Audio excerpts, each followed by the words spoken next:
اللهم صل على سيدنا محمد وعلى آله وصحبه وبارك وسلم. اللهم صل على سيدنا محمد وعلى آله وصحبه وبارك وسلم. اللهم صل على سيدنا محمد وعلى آله وصحبه وبارك وسلم. اللهم صل على سيدنا محمد وعلى آله وصحبه وبارك وسلم. اللهم صل على سيدنا محمد وعلى آله وصحبه وبارك وسلم. اللهم صل على سيدنا محمد وعلى آله وصحبه وبارك وسلم. اللهم صل على سيدنا محمد وعلى آله وصحبه وبارك وسلم. اللهم صل على سيدنا محمد وعلى آله وصحبه وبارك وسلم. بسم الله الرحمن الرحيم. السلام عليكم ورحمة الله تعالى وبركاته. إن الحمد لله نحمده ونستعينه ونستغفره ونتوب إليه ونتوكل عليه. أشهد أن لا إله إلا الله وأشهد أن سيدنا محمدا عبده ورسوله. اللهم صل على سيدنا محمد الفاتح لما أغلق والخاتم لما سبق ناصر الحق بالحق والهادي إلى صراطك المستقيم وعلى آله حق قدره ومقداره العظيم. اللهم صل على سيدنا محمد صلاة تفتح لنا أبواب الرضا والتيسير وتغلق بها عنا أبواب الشر والتعسير. أنت رب المولى نعم المولى ونعم النصير. وعلى آله وصحبه وبارك وسلم. نوينا تعلم وتعليم وتذكر وتذكير ونفع وانتفاع والإفادة والاستفادة والحث على تمسك بكتاب الله وسنة النبي صلى الله عليه وسلم ودعاه إلى الهدى ودلالة على الخير ابتغاء مرضاته وقربه سبحانه وتعالى. آمين رب العالمين. Sama-sama kita buka majlis dengan bacaan mulia kitab dan juga kita hadiahkan Fatihah kepada junjungan mulia baginda Nabi Muhammad sallallahu alaihi wa alihi wasallam, keluarga baginda, isteri-isteri baginda, para sahabat baginda, para tabi'in, para imam mujtahidin, para ulama, para awliya, para atqiya, para sulaha, para mukminin dan juga mukminat, muslimin dan juga muslimat min masyariqil ardi wa magharibiha wa ila ammatil muslimin ajma'in. Karamil Fatihah. أعوذ بالله من الشيطان الرجيم. بسم الله الرحمن الرحيم. الحمد لله رب العالمين الرحمن الرحيم مالك يوم الدين. إياك نعبد وإياك نستعين. اهدنا الصراط المستقيم صراط الذين أنعمت عليهم غير المغضوب عليهم ولا الضالين. آمين. Apa khabar semua pada pagi ini? Tak maaf banyak atas kelewatan daripada saya. Mudah-mudahan Allah Subhanahu Wa Taala sentiasa berikan taufik kepada kita untuk sentiasa berada dalam ketaatan. InsyaAllah kita akan huraikan kitab soal jawab solat sunat mengikut mazhab Imam Asy-Syafi'i rahimahullahu ta'ala. Ada yang pernah mengaji ke kitab ni? Pernah ikut daurah ke? Dulu daurah sekali lah secara laju. Saya restu.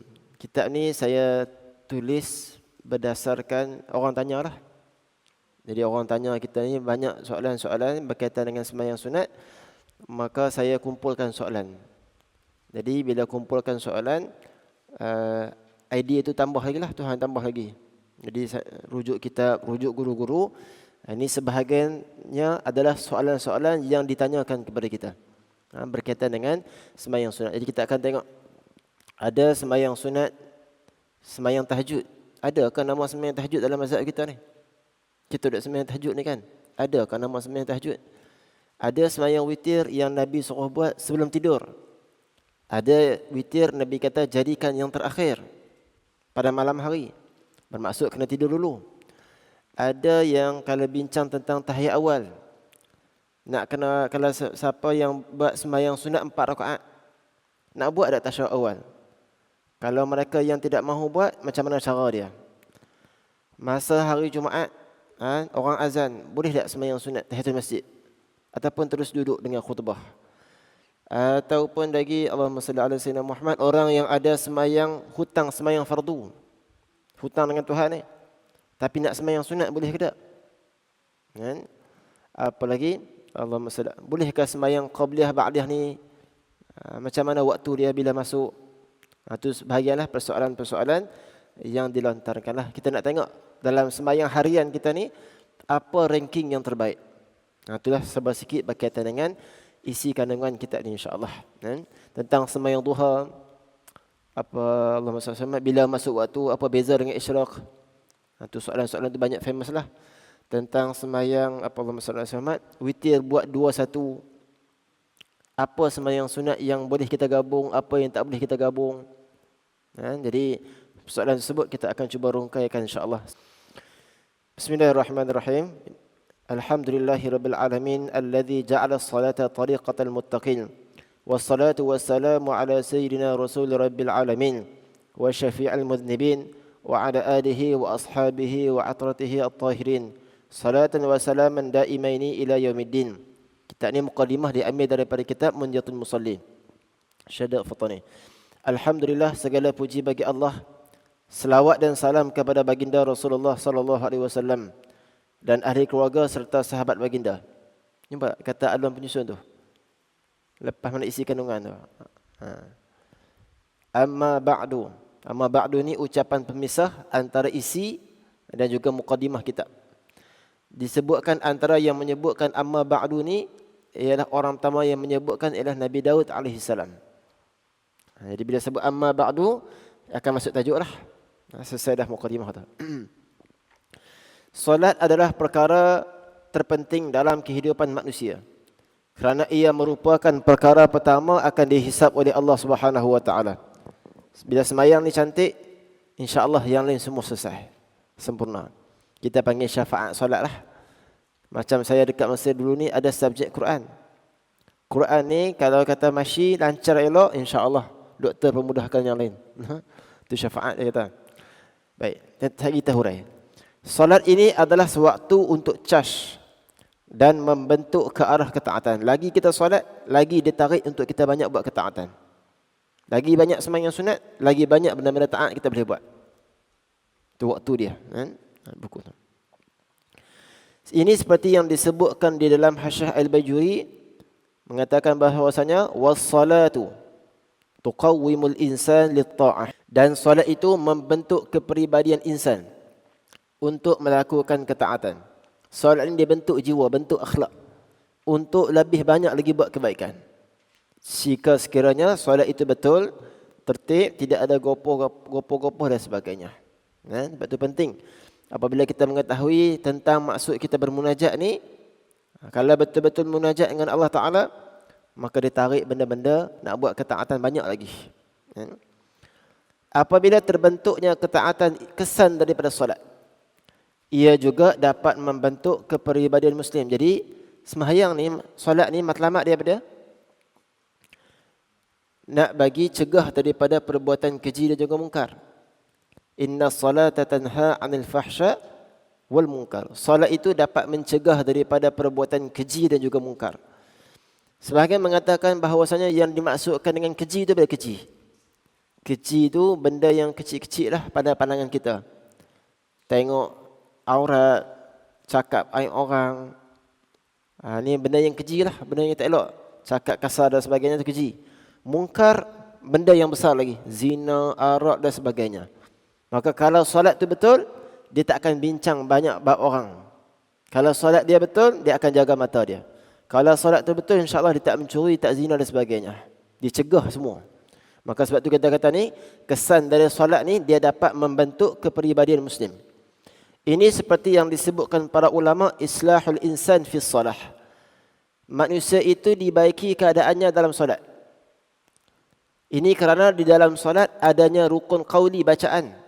Ada 5 rukun qauli kan, yang membentuk percakapan yang baik.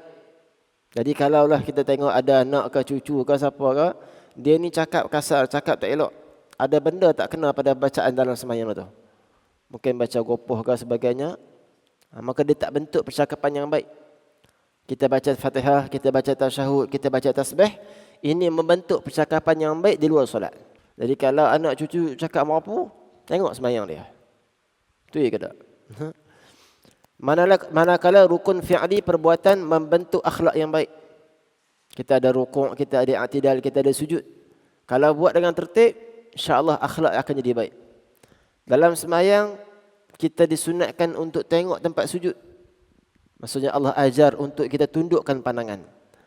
Maka dalam luar solat pula insya-Allah dapat jaga pandangan. Ini tarbiyah daripada Allah Taala. Maka tamakninah yang merupakan rukun solat sebenarnya membentuk akhlak dan percakapan yang baik. Itu penting tu. Sebab kita ada sebenarnya ada rukun qauli, rukun fi'li. Yang hati itu niat.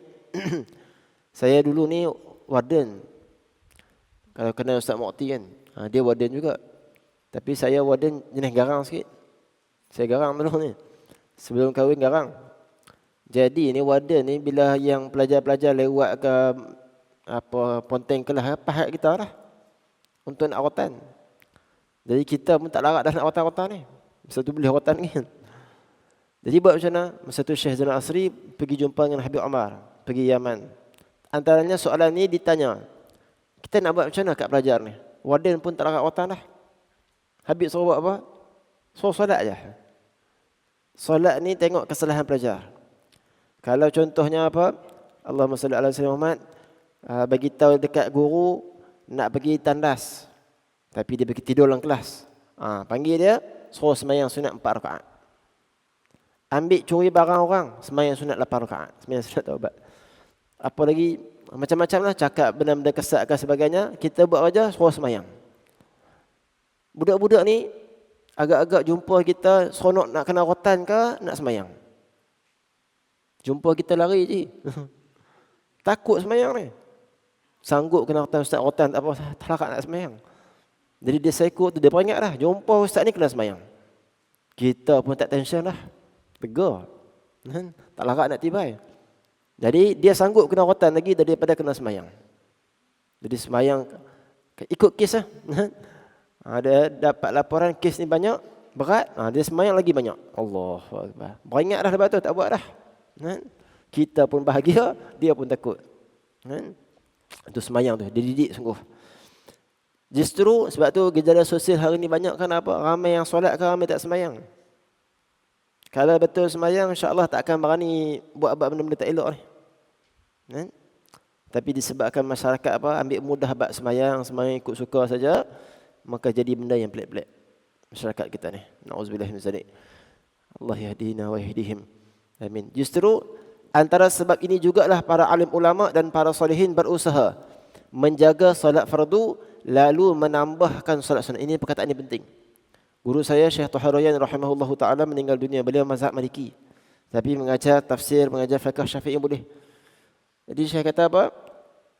Ciri-ciri kekasih Allah Taala dia berdia. Mereka sahut benda yang Allah fardukan. Mereka jaga sungguh. Puasanya, semayangnya terutama dia. Kemudian tambah semayang sunat. Ini orang yang rajin semayang tambah semayang fardu, jaga semayang fardu tambah semayang sunat, ni Allah kasih. Saya kita tengok hadis dia. Kelazatan yang paling banyak mereka nikmati salafus soleh ni siapa? Ialah ketika mana berhubung dengan Allah Subhanahu wa taala, seperti mana solat. Waktu solat ni rasa seronok sungguh. Jadi seperti mana malam mereka rasa seronok, malam ni seronok. Sebab waktu cerita masalah munajat kepada Allah Taala. Kita seronok agak malam. Sebab apa? Boleh lena panjang. Hatta disebut Thabit Al-Bunani kot. Dia akan tanya pembantu dia berapa lama lagi nak masuk, subuh nak masuk. Sebab takut nak habis dah malam. Habis dah waktu munajat. Itu beza. Kan? Macam orang macam saya ni, malam peluang lena, tidur. Malam bagi mereka seronok untuk nak berbisik-bisik bermunajat dengan Allah Ta'ala. Itu waktu paling nikmat. Dan juga ketika mana bermunajat dengan Allah Ta'ala, baca Quran, selazat, nikmat. Masya Allah. Selain daripada keinginan kita untuk meraih anugerah seperti ini, kita ingin melaksanakan ibadah mengikut aturan syarak yang sebenar. Maka saya susunlah kitab ni. Ini kitab yang ketiga berkaitan dengan solat. Yang pertama berkaitan dengan sejarah solat. Yang kedua sunat-sunat dalam sembahyang, 500 sunat. Yang ketiga ni soal jawab je. Tentang masalah ni. Baik, kita tengok terus muka surat 1. Kelebihan umum solat sunat. Ada beberapa kelebihan. Pertamanya, orang yang rajin sembahyang sunat ni dia. Allah cinta dia. Allah kasih kat dia. Kita sebagai hamba, kita kena kasih kepada Allah. Alhamdulillah. Tapi yang luar biasa bila Allah sebagai Tuhan kita kasih kepada kita ni. Berdasarkan hadis, wa ma taqarraba ilayya 'abdi bi syai'in ahabba ilayya mimma aftaratu 'alaihi wa la yazalul 'abdi yataqarrabu ilayya bin nawafil hatta uhibbah. Dan tidaklah seorang hamba mendekatkan diri kepadaku adalah lebih aku sukai dengan mengerjakan apa yang aku fardukan kepadanya. Nak bagi Allah suka kita ni, sayang, jaga sembahyang fardu. Jangan lewat-lewat. InsyaAllah sama-sama kita azam. Dan sentiasalah aku tambah lagi sayang, suka kepada dia. Sentiasalah hamba itu mendekatkan diri kepadaku dengan melakukan perkara sunat. Sehinggalah aku mengasihi dia. Bila jaga sembahyang benda fardu tambah benda sunat, lagi aku kasih. Dalam hadis ni Nabi sambung ni hadis qudsi. Bila Allah aku kasih, kuntu sama'uhu alladhi yasma'u bih. Aku mendengar seperti mana dia mendengar. Kuntu ubsiru kama yubsiru bih. Aku melihat seperti mana dia melihat. Sudah. Ini kalau faham zahir ni bahaya. Apa maksud dia? Allah akan jaga mata kita. Kalau Allah sayang. Allah akan jaga mulut kita. Jaga telinga kita kalau Allah Subhanahu wa taala sayang. Sebab tu kata para ulama, kalau mulut ni suka bincang bab aib orang, mata suka tengok benda yang haram, ketahuilah itu petanda Tuhan dah mula kurangkan rahmat kepada dia. Tak sayanglah. Sambung lagi Nabi sambung, kalau dia Allah yang hamba yang Allah sayang ni, kalau dia minta kepada aku, pasti aku mustajabkan doa dia.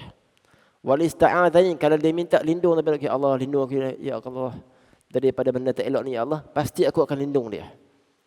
Dalam hadis yang lain Nabi cerita, kalau Allah Taala sayang, Allah Taala akan panggil Jibril buat pengumuman.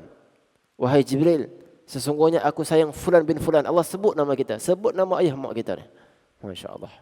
Fa uhibbuh. Kamu Jibril kena sayang pada dia. Maka automatik malaikat Jibril sayang pada orang tersebut. Malaikat Jibril sebagai ketua malaikat tak berhenti situ je. Berjumpa pula penduduk langit buat pengumuman. Wahai penduduk langit, aku Allah Ta'ala dan aku ni sebagai ketua malaikat sayang pada fulan bin fulan. Maka kamu semua kena sayang pada dia. Seluruh penduduk langit sayang. Maka perkara yang sama diturunkan ke bumi.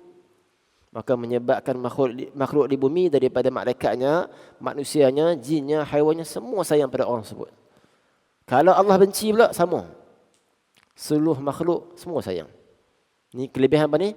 Kelebihan sembahyang sunat ni dia. Allah kasih kita. Allah jaga kita. Allah mustajabkan doa kita. Allah Ta'ala lindung kita. Tu kena pujuklah bab sembahyang sunat ni.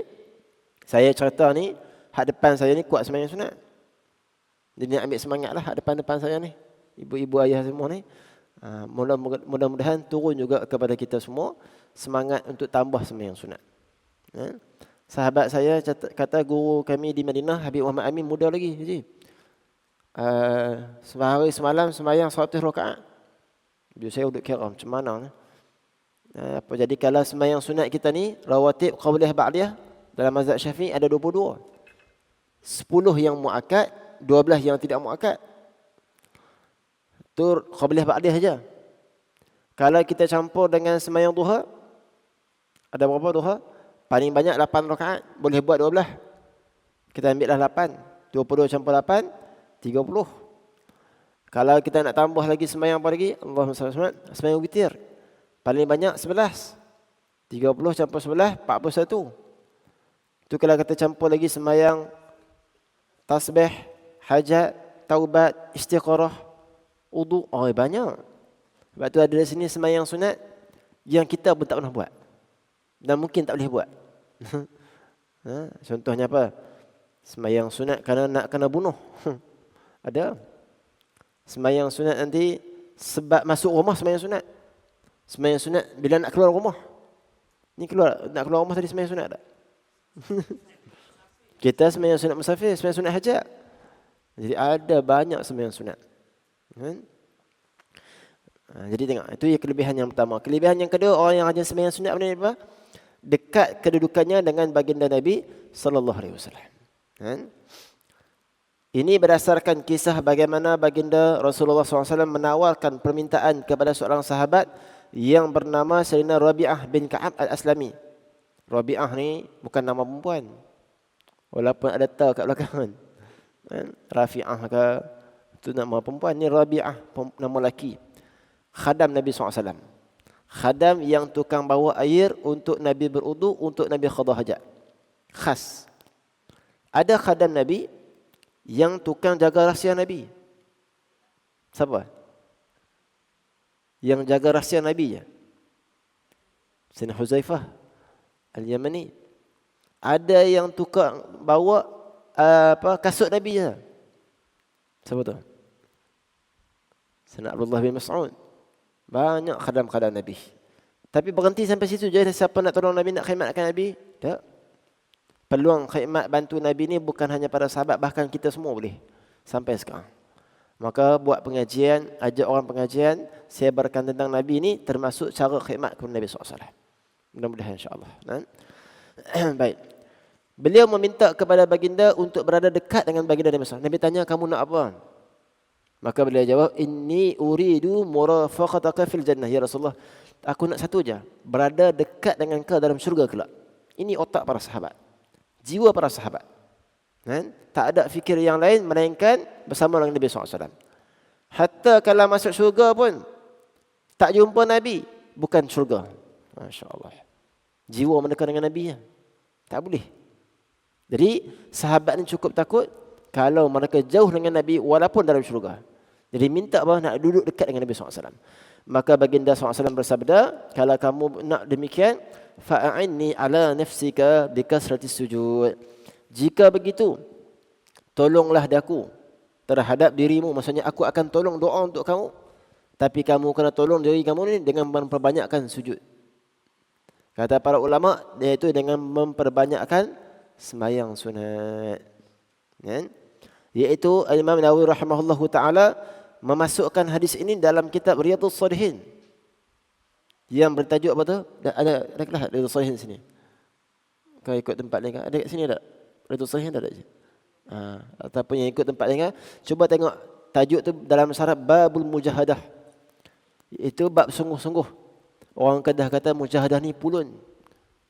Pulun sungguhlah kalau betul-betul nak duduk dengan Nabi dalam syurga kelak, pulun sembahyang sunat. Hari ni geng-geng apa anak muda kita ni, zaman kita ni kita duduk tengok banyak pula duk kutuk alim ulama. Sembahyang sunat tak tahu mana pun.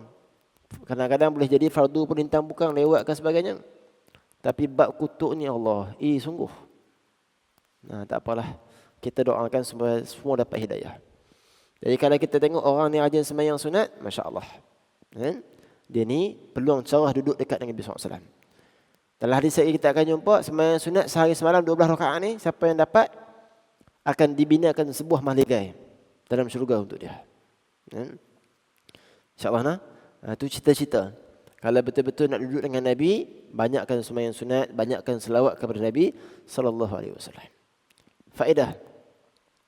Manakah lebih afdal antara lama qiyam diri, banyak berdiri dengan banyak sujud? Dia ni sembahyang sikit. 2 rakaat contohnya. Tapi sekali berdiri lama dia baca Quran. Yang ni sembahyang banyak. Tapi baca pendek-pendek je. Mana yang lebih afdal? Berkata Ibn Hajar, lama qiyam berdiri pada semua solat adalah lebih afdal daripada banyak rakaat, banyak sujud. Kerana berdasarkan khabar sahih, afdalus salati tulul qunuti. Sebaik-baik solat ialah yang panjang, yang lama berdirinya. Kan? Ini kerana ia membaca Quran yang lebih afdal daripada bacaan zikir yang lain. Sebab masa berdiri, kita akan baca Quran. Maka bacaan Quran yang terbaik, kata guru kami, yang terbaik apa? Ranking yang paling terbaik dalam solat. Jadi lagi banyak kita baca Quran dalam sembahyang, itu yang terbaik. Bacaan kedua, peringkat bacaan kedua macam mana? Luar solat, tapi ada wudu. Ranking yang ketiga, luar solat tapi tidak ada wudu. Boleh, tidak masalah. Jangan haid, jangan nifas saja. Jangan berjunub je. Bacalah hati, tak ada masalah kalau haid dah besar tadi tu. Kita tengah drive, wudu batal. Boleh tak kita baca qul huwallahu ahad? Tak ada masalah. Tapi itu ranking yang rendah. Kan? Jadi apa Allahumma salli ala guru kami ni Syekh Sri, dia saya teringatlah kalau bab-bab ni, bab berdiri lama ni, sembahyang tarawih lama sungguh masya-Allah. Yang saya pernah ikutlah sembahyang tarawih dengan Syekh, pernah 5 ke 6 kali khatam Quran dalam sembahyang tarawih. Jadi maksudnya sekali baca tu apa? 1 rakaat tu 4 ke 5 makhruk. Lama masya-Allah. Apa sembahyang tarawih, kemudian sembahyang fardu bulan Ramadan ni lama. Isyak ke lama. Sebab apa? Nak ambil peluang baca Quran banyak dalam sembahyang. Sebahagian ulama mengatakan afdal lama berdiri itu ialah pada solat sunat yang tiada bilangan, itu solat mutlak. Dalam Hasyiah Jamal disebutkan wal kalamu fin naflil mutlaqi amma ghairuhu karawatibi wal witri fayanbaghi an al muhafazata al adadil matlub fihi afdal. Perbahasan ini ialah pada solat sunat mutlak. Maksudnya kita sembahyang tahajud, kita sembahyang hajat, sembahyang taubat, sembahyang tasbih, panjangkan bacaan kita. Kan? Adapun sembahyang rawatib, witir dan sebagainya, jaga bilangan. Kemudian adalah surah-surah yang kita baca. Kan? Adapun tentang hadis yang mengatakan sedekat-dekat hamba dengan Tuhannya ialah pada waktu sujud, ia adalah afdal daripada sujud dimustajabkan doa padanya. Baik, catatan yang kedua ni, maka memperbanyakkan sujud adalah berpeluang untuk berada lebih dekat dengan baginda Nabi SAW dalam syurga kelak. Ini kelebihan yang kedua. Siapa yang rajin sembahyang sunat, maka rapatlah dia dengan Nabi SAW dalam syurga kelak. Allahumma ja'alna minhum. Moga kita dapat habuan macam ni. Amin, insyaAllah. Antara aqrabu, siapa yang paling dekat dengan aku, siapa? Orang yang aksarus salatan alaiya. Siapa yang paling banyak selawat. Ini satu jalan nak dekat dengan Nabi, selawat. Jalan yang lain, banyakkan sembahyang. Ada orang tak mampu nak banyak sembahyang, dia banyak selawat. Ada orang pula dia kuat sembahyang sunat, kurang sikit selawat. Semuanya A. Hak tak boleh, dua-dua tak buat. Sembahyang pun tak, sembahyang sunat pun malas, selawat pun malas. Allahu akbar. Moga itu bukan kita lah. Jadi banyak caralah untuk nak duduk dekat dengan Nabi SAW. Nabi kata lagi macam apa? Siapa yang jaga anak yatim, dia akan bersama dengan aku macam ni. Nabi tak sebut macam ni kan jauh. Ni macam ni dekat. Dia banyak cara siapa yang bagi nak duduk dekat dengan Nabi SAW ni. Bantu apa? Armalah anak yatim dan sebagainya. Armalah bukan yatim. Berjihad, mujahid, macam-macam lah. Cara ni salah satulah. Ketiga apa? Kelebihan sembahyang sunat ni apa? Orang yang ada sembahyang sunat ni menampung kekurangan di dalam solat fardu. Para ulama berdalilkan dari beberapa hadis baginda Nabi SAW yang berbunyi. Hadis yang pertama, an Abi Hurairah radhiyallahu taala anhu qala, sami'tu Rasulullah sallallahu alaihi wasallam yaqulu, inna awwala ma yuhasabu an-nasu bihi yawmal qiyamah min a'malihim as-salah. قال يقول ربنا جل وعز لملائكته وهو أعلم انظروا في صلاة عبدي أتمها أم نقصها فإن كانت تامة كتبت له تامة وإن كان انتقص منها شيئا قال انظروا هل لعبدي من تطوع فإن كان له تطوع قال أتموا لعبدي فريضته من تطوعه summa tu'khazul a'malu ala dhakum. Daripada Sayyidina Abu Hurairah radhiyallahu taala anhu berkata, aku mendengar baginda Rasulullah SAW bersabda, sesungguhnya solat ialah perkara pertama yang akan dihisap oleh Allah Taala di hari kiamat. Dari segala amalannya ialah solat. Pertama sekali Allah hisap solat kita, solat fardu kita. Lalu Allah Taala berkata kepada para malaikatnya, sedangkan Dia Maha mengetahui, lihatlah pada solat hamba-Ku, adakah telah sempurna atau terdapat kecacatan. Sembahyang fardu dia ni cacat kan sempurna. Kalau sempurna, maka tulis sebagai solat yang sempurna. Sekiranya terdapat kecacatan, Allah kata apa? Tengok dulu. Wahai malaikat, jangan tulis lagi cacat. Tengok dulu hamba aku ni ada tak sembahyang sunat. Kalau ada sembahyang sunat, ambil sembahyang sunat tu tampung dalam sembahyang fardu, bagi elok. Dia tak syaratnya immediately. Tapi immediately itu afdal lah. Jadi apa Allah maksud sama? Kalau contohnya kita sembahyang isyak, kemudian sembahyang ba'diyah bila? Pukul 10 lah contohnya. Pukul 5 pagi ke? Boleh tak? Boleh. Saat kita akan tengok maksud apa, ada perbahasan dia. Bila masuk waktu qabliyah ba'diyah. Jadi apa saja sifat sembahyang sunat ni, dia menampung kekurangan yang dalam sembahyang fardu. Allahu akbar, angkat-angkat takbir teringat nak makan apa saat gini, cakotiau ke, sekandar ke. Angkat takbir teringat, macam mana aku buka rumah ni, hamster bagi mana so. Teringat habis. Cacat celah banyak sembahyang ni. Maka sembahyang fardu tu tampung balik. Baik, apa faedah yang lainnya? Bila Nabi kata tadi, solat ni perkara pertama Allah hisap. Jadi sembahyang sunat dia tampung kekurangan. Bila Allah nak hisap solat, tengok-tengok solat ni tak cacat celah. Bermaksud orang ni macam mana? Tak panjang hisap dan tidak akhirat kelak. Cepat masuk syurga. Itu di sebalik maksud yang kita faham daripada hadis ni. Kan? Nabi SAW sembahyang sunat kan? Ada cacat ke? Tak. Nabi sembahyang sunat Nabi ni untuk apa? Tinggikan darjat. Dinaikkan darjat Nabi SAW. Maka gitulah kata para ulama, kalaulah ada manusia yang sembahyang fardunya tidak ada cacat, maka sembahyang sunat yang dibuat tu untuk nak angkat darjat dia. Tinggikan darjat dia. Jadi apa? Tapi dalam bab solat ni Nabi kata apa? Perkara pertama yang Allah Ta'ala angkat, terangkat perkara pertama berkaitan dengan solat, khusyuk. Allah angkat pertama sekali. Di akhirnya nanti apa? Al-hukmu, pemerintahan Islam. Allah angkat, cabut semua satu-satu. Yang Nabi sebut apa? Latanqadana urwatul Islam. Akan tercabut satu persatu pasak Islam ni. Sikit. Mula-mula sekali solat.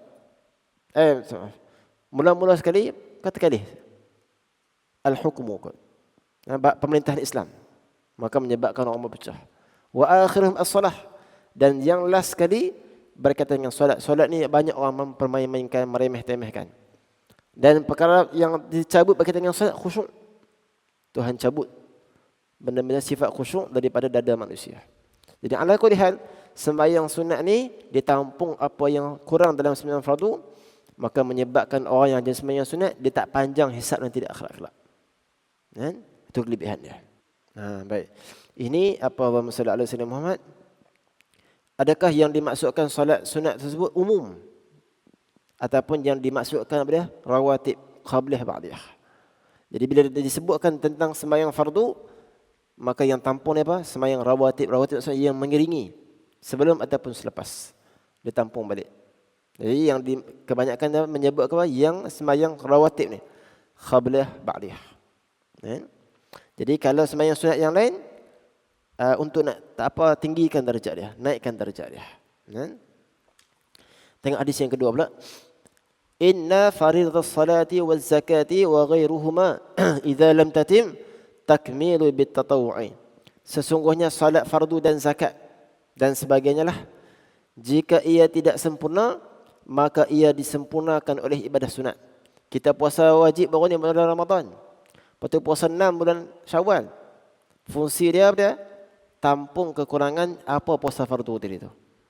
Fungsinya lagi apa? Kelebihannya lagi sama macam puasa setahun. Kan? Hatta para ulama bahaskan, siapa yang bulan Syawal ni tak cukup puasa 6 hari bulan Syawal. Dapat 4 hari je puasa Syawal. 26 hari semua sibuk dengan rumah terbuka. Makan je dia. Lagi 2 hari dia rasa menyesal, sungguh tak dapat buat puasa Syawal. 2 hari kita tak sempat buat dalam bulan Syawal. Maka dia nak khudar bulan ni boleh tak? Zulqa'dah ke Zulhijjah ke? Dia puasa sembahyang sunat, dia puasa dengan niat untuk nak puasa 6 bulan Syawal. Boleh tak? Baik, sembahyang sunat ni boleh khudar tak? Puasa sunat? Boleh. Sampai macam tu sekali. Sebab dia timbul perasaan bagi dia, Allah, menyesal aku tak buat tu ni.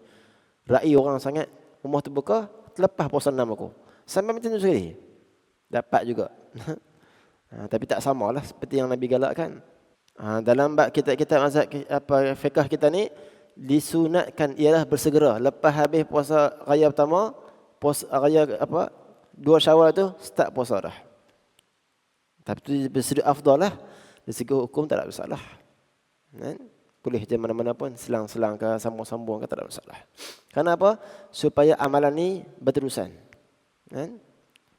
Dia dah, kita ni bulan Syawal tu nanti rupanya nak tangguh nanti hujung-hujung Syawal lagi banyak rumah terbuka. Kita dah puasa dah, rai pula orang. Baik, tu puasa. Kalau kita bayar zakat wajib kan? Tampung dengan sedekah. Sedekah tu dia cover balik. Kita sembahyang fardu, maka sembahyang sunat tu dia cover balik apa yang kurang yang ada dalam sembahyang fardu. Ini tapi ada khilaf. Tengok ni apa khilaf macam mana? Imam Al-Baihaqi mentakwilkan maksud ibadah fardu yang mempunyai kekurangan lalu ia disempurnakan oleh ibadah sunat ialah untuk menampung apa yang kurang dari sunat-sunat yang dituntut dalam ibadah fardu. Contoh macam ni. Sembahyang Isyak ada tahiyat awal. Tapi tahiyat awal dia terlupa. Nak buat sujud tahwi lupa juga. Allah, kuat lupa sungguh. Maka dia sembahyang sunat. Sembahyang sunat itulah nak tampung balik tasyahud awal yang ditinggal. Pandangan pertama. Pandangan kedua bagi Imam Ghazali dan juga Ibn Arabi, ibadah sunat itu secara mutlak. Sifatnya dapat menampung kekurangan dalam ibadah fardu seperti zahir di hadis di atas. Mana-mana cacat tampung. Ghalit dalam sembahyang fardu, contohnya kekurangan banyak, sembahyang sunat tampung balik. Ini orang yang rajin sembahyang sunat hisab dia tak panjang nanti di akhirat kelak. Sembahyang macam biasa lah. Sembahyang sunat qabliyah ke ba'diyah macam biasa. Tapi sifat yang menampung tersebut, jangan kita niat aku nak sembahyang ba'diyah ni nak tampung, tak payah. Automatiknya dia akan fungsi masuk sendiri insya-Allah. Sebab tu kalau bila kita tahu macam ni, kenapa salafus salih ni belum berlumba nak sembahyang sunat? Antaranya nak ambil sebab ni lah. Sebab tak mau bagi panjang hisab, sebab nak duduk dekat dengan Nabi dalam syurga, sebab nak bagi Allah kasih, banyak lagi sebab. Semua benda kena niat. Contoh yang tak perlu niat apa? Beriman kepada Allah Ta'ala. Zikir tak perlu niat. Nak buang najis, ada tai kucing ke, tai burung ke, sahaja aku buang tai burung ni untuk menghilangkan bau busuk kan Allah Ta'ala. Kita niat ke? Tak. Dia memang automatik kehilang tu. Ni pun samalah. Sembahyang ba'diyah qabliyah automatik dia tak, sifat dia menampung. Untuk nazar ni dalam mazhab kita ni, nazar ni mesti jadi syarat dia apa dia? Mesti untuk benda sunat. Jadi kalau benda harus, benda wajib, benda haram tak jadi. Aku nazar nak sembahyang zuhur lagi, tak jadi. Tapi aku nazar nak sembahyang zuhur berjamaah. Jamaah kan sunat, maka jadi. Nazar untuk benda haram, aku nazar nak curi, tak jadi. Nazar untuk benda yang makruh, aku nazar hari ni nak makan bau busuk, nak bagi orang rasa tak selesa, tak jadi. Nazar untuk benda yang harus, aku nazar hari ni nak berdiri sepanjang hari, tak jadi. Nazar ni hanya jadi benda yang sunat. Satu. Dan sifat nazar ni dia mesti apa? Lafazkan. Maka sebab kita nak sebut lagi, di antara hilah para fuqaha bila mana masuk masjid akan beriktikaf.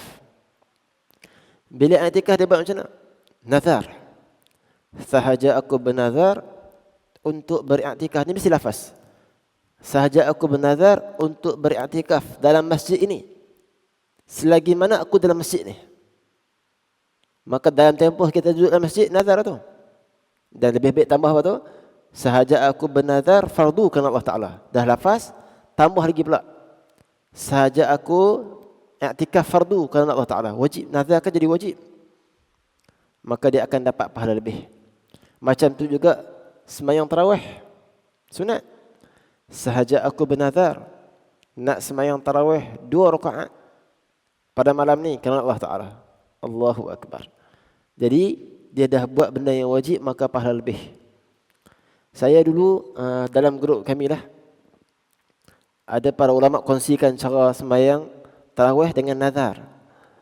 Ada kawan-kawan kita tu lah, apa ni, main mana ni, benda-benda bid'ah ni. Mana ada sembahyang tarawih jadi nazar? Mana ada? Tarawih kan sunat. Jadi kita tengok balik perbahasan nazar yang disusun para fuqaha. Nazar ni mesti 2 syarat. Syarat yang pertama ni mesti benda sunat. Nazar yang kedua mesti lafazkan. Kan? Jadi kalau ibu-ibu ayah tuan-tuan semua ni masuk masjid, lafaz, sahaja aku bernazar untuk beriktikaf dalam masjid selagi mana aku dalam masjid ni. Itu paling selamatlah. Kalau nak kuat, sahaja aku bernazar untuk iktikaf dalam masjid selama berapa jam, terpulanglah. Itu kami tak bertanggungjawab. Tapi para ulama ajar apa? Selama mana aku duduk dalam masjid ni. Kemudian nafaskan sekali lagi. Sahaja aku beriktikaf nazar, sahaja aku beriktikaf fardu kerana Allah Ta'ala. Galakkan untuk solat sunat sekurang-kurangnya 12 rakaat solat sunat sehari semalam. Jadi kita sebut tadi. Baik. Ada di sini muka surat 5 ni ada 2 hadis. Tulis sikit, satu hadis atas tu umum. Yang kedua bawah ni hadis khusus. Kelebihan dua-dua ni sama, iaitu akan dibinakan sebuah marga dalam syurga kelak. Kita tengok dulu yang pertama, hadis umum. Kelebihannya seperti yang disebutkan di dalam hadis riwayat daripada Sayyidatina Ummu Habibah radhiyallahu taala anha. Sabda baginda Rasulullah sallallahu alaihi wasallam, "Ma min 'abdin muslimin yusalli lillahi kulla yawmin sintai asyrata rak'atan tatawu'an ghaira fadilatin illa banallahu lahu baitan fil jannah." Tidaklah dari seorang hamba muslim yang solat kerana Allah, bukan kerana manusia, setiap hari sebanyak 12 rakaat sembahyang sunat, bukan solat fardu, melainkan Allah Ta'ala akan bina untuknya sebuah mahligai dalam syurga kelak, istana untuk dia. Ini umum, apa saja sembahyang sunat termasuk janji dapat 12 rakaat. Ada hadis khusus pula. Man shalla fi yawmin wa lailatin sintai asyrata rak'atan buniya lahu baitun fil jannah.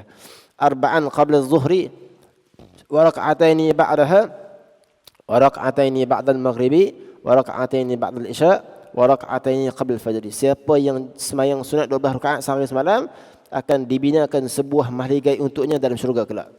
4 rakaat sebelum zuhur, 2 rakaat selepas zuhur, 2 rakaat selepas maghrib, 2 rakaat selepas isyak dan 2 rakaat sebelum subuh. Jadi cara macam mana? Kalau boleh kita gabungkan, maksudnya hadis ni kita gabungkan. Kita ambil yang khusus dulu. Maksudnya sembahyang tadi dah sembahyang sunat sebelum subuh, kejap lagi zuhur. Tadi sebelum subuh kita dah buat 2, sekejap lagi buat sebelum zuhur 4, lepas zuhur 2. Dah berapa dah? 8 dah. Selepas maghrib 2, lepas isyak 2. Jadi kalau kita tambah lagi 2 rakaat sebelum maghrib, 2 rakaat apa Allah maksud, 2 rakaat sebelum maghrib, 2 rakaat sebelum asar ataupun 4 rakaat, tambah lagi 2 rakaat apa ni? Ba'diyah lagi, ba'diyah zuhur jadi 4 sebelum zuhur, 4 lepas asar, 4 lepas zuhur. Jadi maksudnya kalau boleh kata guru kami bagi dapat 22 rakaat tu dia. Ambil semua, tak tinggal dah. Sembahyang rawatib tu bagi dapat kalau boleh 22. Apa dia macam mana kira 22? 2 sebelum zuhur, 2 sebelum subuh, 4 sebelum zuhur, 4 lepas zuhur, 10 dah. Kira betul-betul. Kemudian 4 sebelum asar, berapa? 14.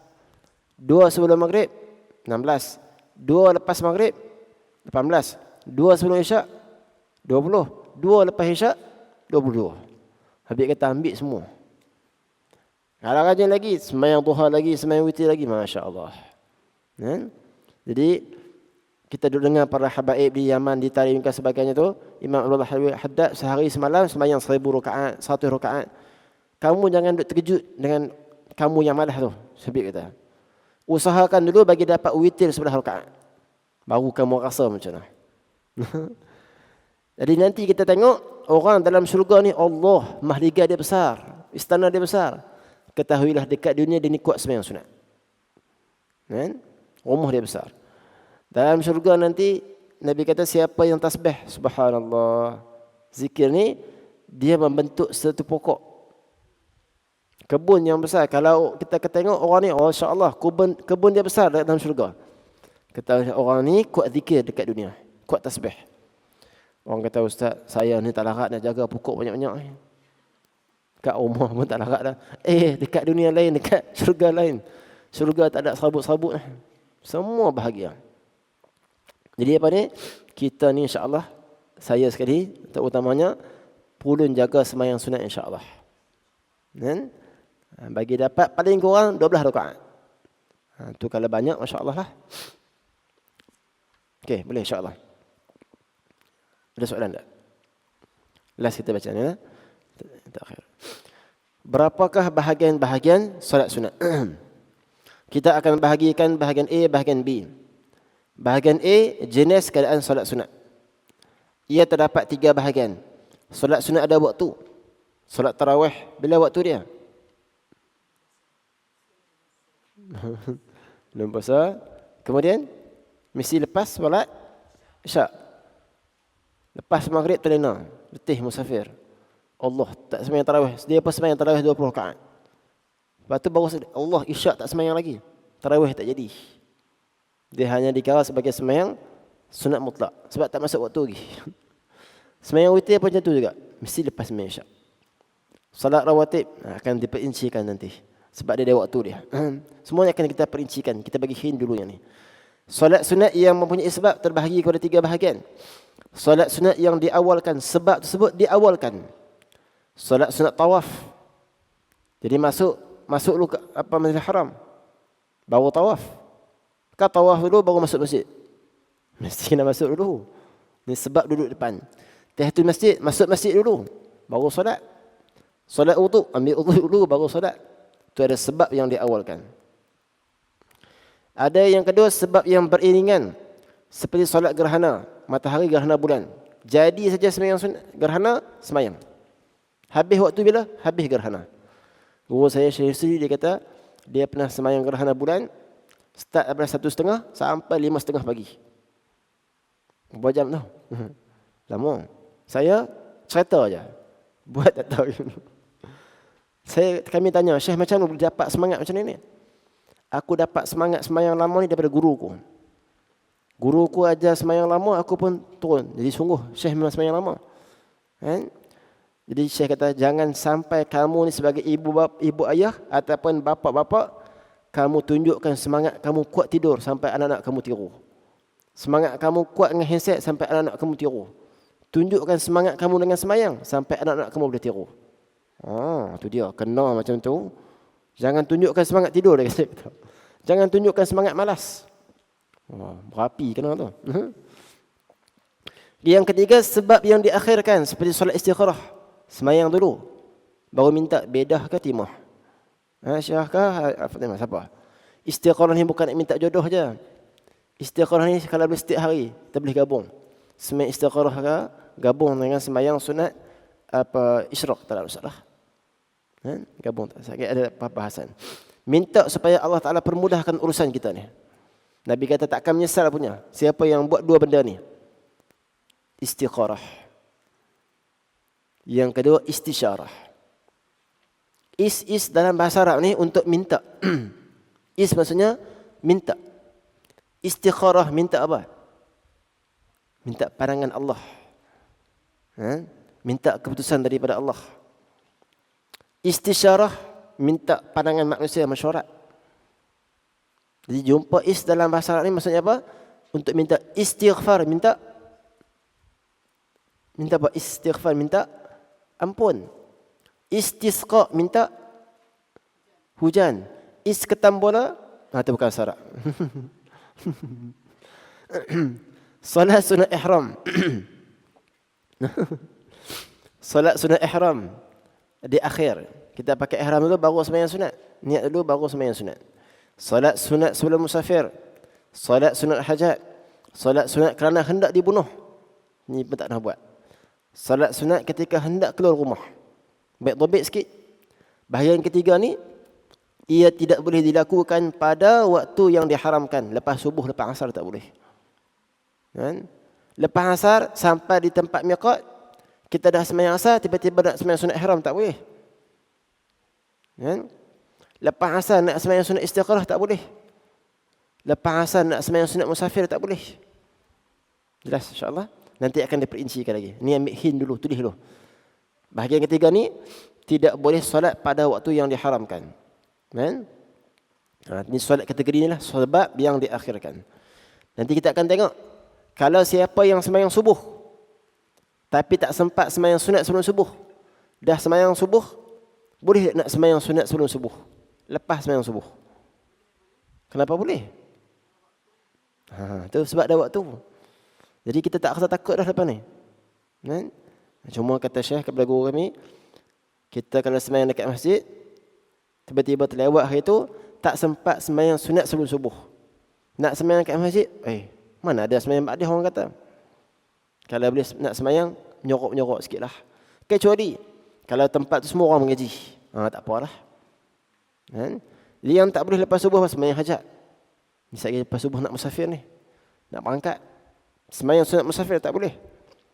Kalau tunggu sikit matahari naik, sampailah waktu yang diharuskan boleh sembahyang. Ala kulli hal, tak apa, ambil tu dulu. Nanti akan dihuraikan lagi. Ini baru hin baru. Solat sunat mutlak, iaitu solat sunat yang tidak terkait dengan waktu dan sebab.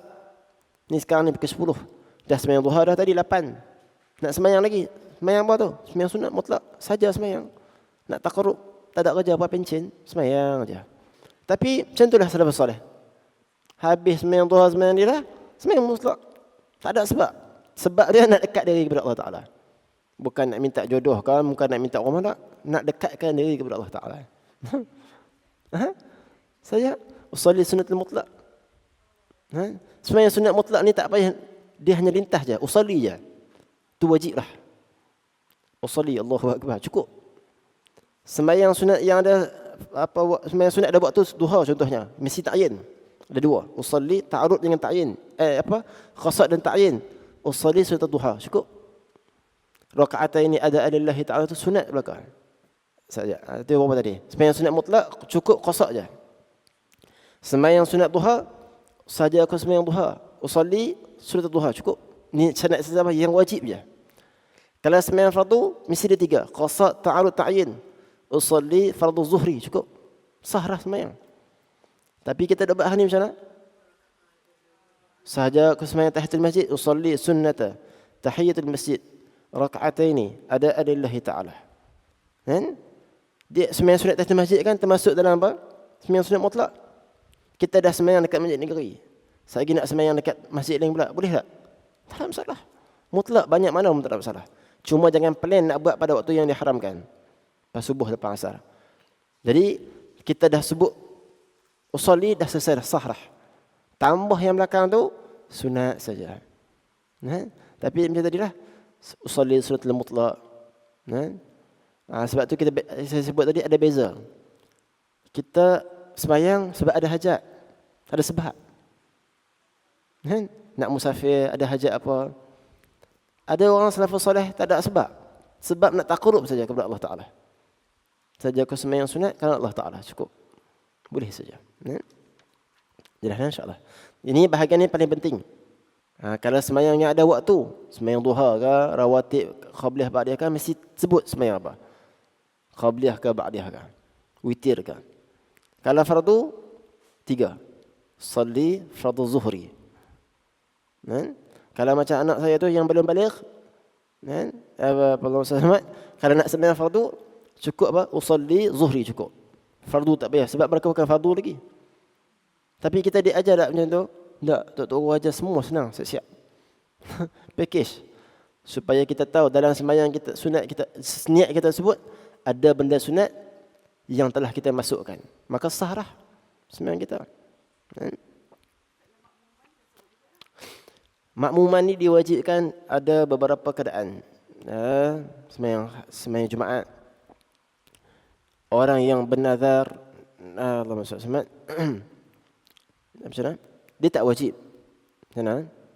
Ada apa dipanggil apa? Sembahyang Jumaat wajib contohnya. Sembahyang jemaah harian ni dia tak wajib.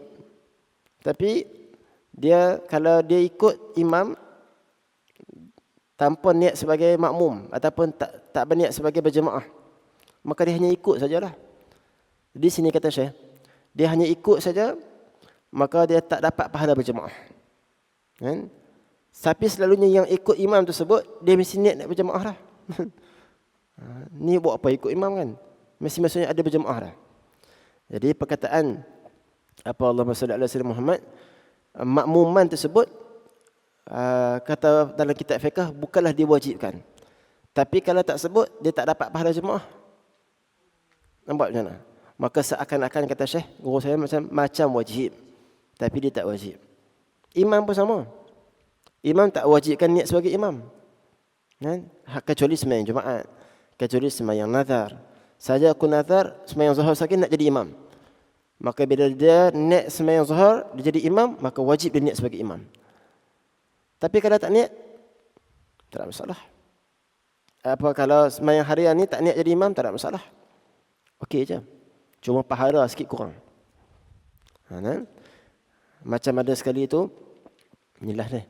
Ada seorang ni dia kata, Ustaz, saya sembahyang sunat. Bila sembahyang sunat, ada orang angkat takbir sebelah saya. Allahu Akbar, tepuk. Dia terkejut. Dia langkah ke belakang. Sudah. Kenapa haji langkah ke belakang? Saya terfikir tadi, Ustaz. Masa saya sembahyang sunat tadi, saya tak niat imam pun. Tapi orang dah jadikan lantik saya sebagai imam. Saya fikir sembahyang saya ni okey ke tak? Nampak? Jadi dia dah jadi automatik jadi imam dah ketika tersebut. Itu ada lagi lah perbahasan-perbahasan yang lain. Cuma dia tu mu'allaf. Dia terkejut orang tepuk dia. Dia terkejut, dia langkah ke belakang. Saya fikir sembahyang saya ni sah ke tak? Sebab tadi sembahyang sunat saya tak nak imam pun, tapi orang lantik saya sebagai imam. Orang ikut saya. Dia mu'allaf lah kan. Baik, tak apa, nanti kita akan perincikan. Bahagian B, solat sunat daripada sudut jamaah. Pula dibahagikan kepada 2 bahagian. Solat sunat yang disunatkan berjamaah, solat 2 hari raya. Solat gerhana, solat tarawih 3 saja. yang disunatkan berjemaah. Bahagian yang kedua, solat sunat yang tidak disunatkan berjemaah. Seperti solat sunat qabliyah dan ba'diyah. Solat tahajud, solat sunat mutlak. Kaedah solat sunat yang digalakkan, disunatkan berjemaah adalah lebih afdal dari solat sunat yang tidak digalakkan berjemaah, kecuali solat sunat rawatib. Jadi sembahyang hari raya adalah lebih afdal daripada sembahyang sunat tasbih yang tak digalakkan berjemaah. Sembahyang hajat tak digalakkan berjemaah. Tapi semua ni tak dapat potong sembahyang sunat rawatib. Maka belakang ni kita akan bincang ranking nanti. Ranking tentang sembahyang sunat. Walaupun sunat rawatib ini tidak disunatkan berjemaah, namun ia adalah lebih afdal daripada solat tarawih. Contoh, sekarang ni ada masjid surau yang terakhir, lepas sembahyang isyak dia buat sembahyang hajat. Boleh ke tak boleh? Ni solat sunat yang disunatkan berjemaah 3 aja. Hari raya, gerhana, tarawih. Hajat tasbih tak masuk. Tapi kenapa buat juga sembahyang hajat berjemaah? Kalau sembahyang sunat yang disunatkan berjemaah 3 saja, hari raya, gerhana, tarawih, tapi sembahyang hajat ataupun tasbih kalau berjemaah, salah ke? Tak salah. Tapi hukum dia apa dia? Harus. Boleh buat. Nampak hukum? Ni sunat. Yang ni nak buat tak apalah, silakan. Tapi maksudnya yang afdal macam mana? Sembahyang hajat ni sembahyang seorang-seorang. Tapi kalau kita umum, tuan-tuan puan, satgi tolong balik rumah, satgi tolong sembahyang hajat kepada ahli jemaah kita, orang balik rumah orang buat tak? Taubatlah orang tak? Jadi buat siap-siap berjemaah. Maka hari ni ada orang yang menyalahkan. Apa hari ni? Masjid surau buat sembahyang hajat berjemaah. Mana boleh? Yang sunat dia 3 aja dia kata. Ni kurang fakih.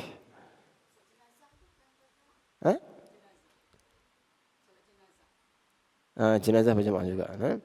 Tapi yang ni melibatkan apa? Melibatkan sunat yang dituntutlah, tuntutan.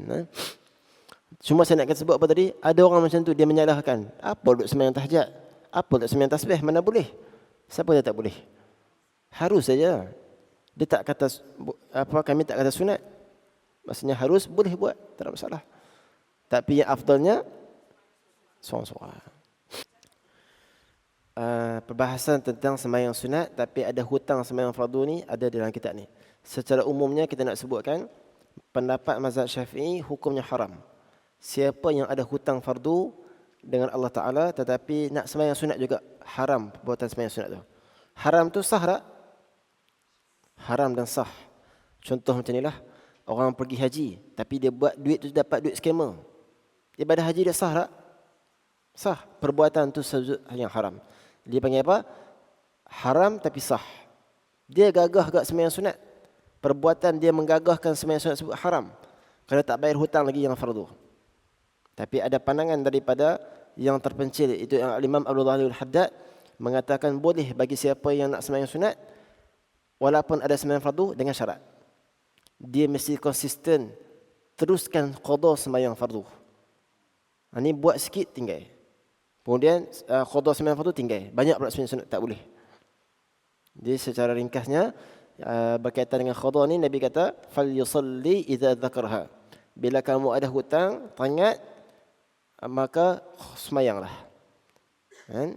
Sampailah kita rasa yakin ni sembahyang sunat banyak ni aku telah tinggalkan. Kan? Pada sangkaan kita.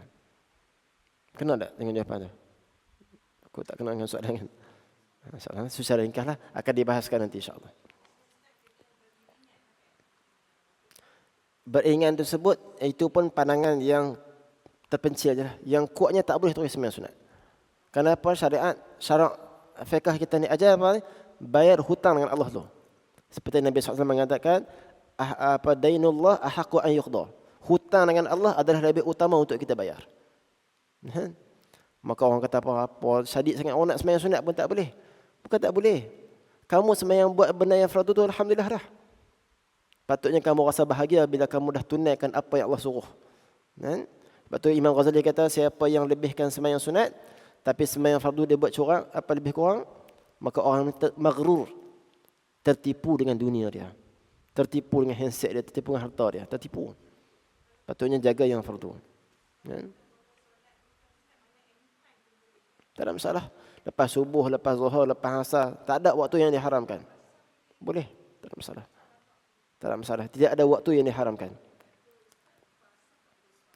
Sebab tu kita nak sebut tadi tu, sebab yang diakhirkan. Sebab tu saya tulis tadi tu. Sembahyang sunat yang sebabnya diakhirkan. Kita bincang sembahyang sunat, bukan sembahyang fardu. Kan? Jadi, dalam bab sembahyang waktu yang diharamkan ni, akan ada tajuk khusus. Cuma nak sebut apa ni? Yang tak boleh sembahyang sunat pada waktu subuh lepas asar tu sembahyang apa? Fardu ke sunat? Sembahyang sunat. Sembahyang fardu tak ada masalah. Walaupun apa macam tu, saya akan lapik juga ni. Lapik pegang rotan. Pak, pak. Tapi rotan kat mana? Dekat kaki, dekat betis, muka jangan. Jadi walaupun macam tu pedih juga ni. Kaki ni pedih juga. Kan? Dengan rotan pedis. Ustaz, kami kena rotan tak apa. Sembayang ni tak mau banyak. Ikut kesalahan lah. Ikut garang kat badan tu. Saya pukul, tapi dia sanggup kena rotan. Waktu tu lah. Sama sekarang saya tak tahulah macam mana. Kerja kita doa. Kerja kita minta. Tuhan bagi pada waktu yang dia suka, bukan pada waktu yang kita suka. Ada waktu yang kita suka, rupanya tak elok pada sisi Allah Ta'ala. Ada benda yang kita tak suka, tapi sisi Allah Ta'ala baik. Ada benda yang kita tak suka, benda yang kita suka, tapi sisi Allah Ta'ala tak baik pula. Macam itulah.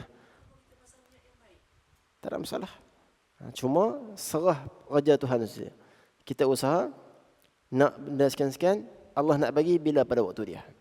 Sebab tu kata para ulama dalam asal sebab apa?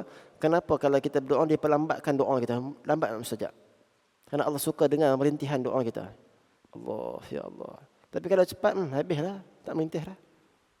Wallahu subhanahu wa ta'ala. Yang baik datang daripada Allah Ta'ala, yang lemah kurang daripada saya sendiri. Minta ampun, minta maaf banyak-banyak. Kita baca selawat Imam Syafi'i di akhir kelas insya-Allah. Allahumma salli afdal salati ala ashari makhluqatika sayyidina Muhammad wa ala alihi wa sahbihi wa sallim adada ma'lumatika wa midada kalimatika kullama dzakaraka dzakiruna wa ghafala an dzikrika al-ghafilun. Subhanallah, wassalamualaikum walhamdulillahirabbil alamin. Minta maaf banyak-banyak atas jemputan dan minta maaf lewat datang habis pun telajak agak sikitlah. Khuda baliklah. Wallahu a'lam. Assalamualaikum warahmatullahi wabarakatuh.